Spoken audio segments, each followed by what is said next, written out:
Hi, my name is Mason Dukacek, and I want to welcome you to our show, Build a Tribe Live, where I have the privilege of interviewing thought leaders, authors, and experts in the fields of sales, marketing, both online and offline.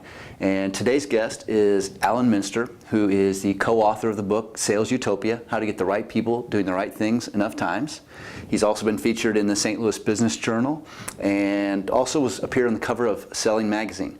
I've asked Alan to come in and visit with us today.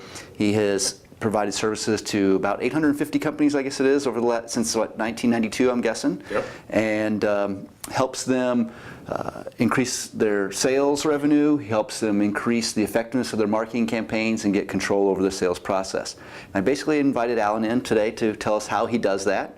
And just so you know, Alan, the format's pretty simple. Just basically I have about 10 questions I'd like to ask of you, maybe a few follow-ups, and just be yourself and let us know what you think.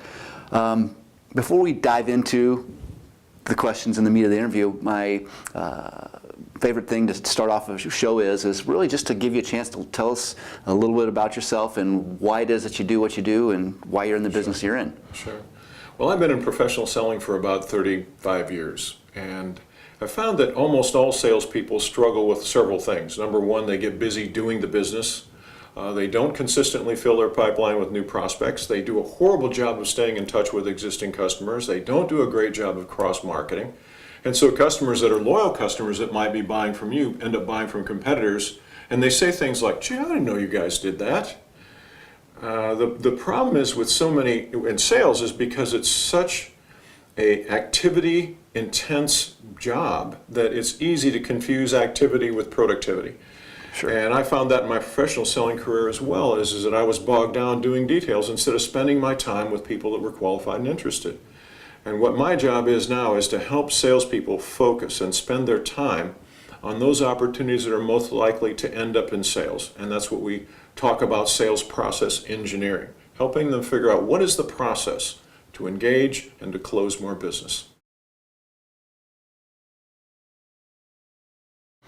You know, we were visiting offline about the reset in the way businesses go to market. Could you tell your thoughts on that? Well, part of it has to do with sales and marketing. I think marketing's number one job in this market is to raise awareness of what they do. Sales' job is to really do two things. And the number one thing they are to do is to determine if there is a fit between what the prospect needs and what the company provides. That is the first step in determining if this prospect is qualified, because so many times we spend time as salespeople on people that they're not really a fit. Right. And then the second thing is to determine where they are in their buying cycle. What is their timing really like? Because if you don't understand what their needs are, in other words, you're listening, you're talking instead of listening, and you don't know what their timeline is, it's impossible to be of any value to this person, and you will find yourself spending all kinds of time on deals that never close. In fact, I talk to managers every day that say, why are there so many opportunities on our forecast that have been on there forever?